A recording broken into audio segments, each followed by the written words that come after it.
Hello everyone, I'm the starter of this video to talk a little bit about my Patreon. So if you don't know, I create a Patreon and the link will be in the description. You will get some good rewards, I think.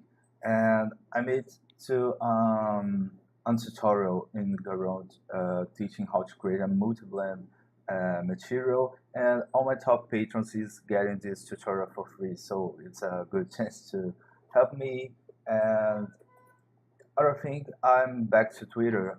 Post some whips and previews for my next tutorials, and I'm not focused in 3D stuff. I'm posting other things, and you're welcome to follow me. It's a good place to talk with me, do some requests or something like that.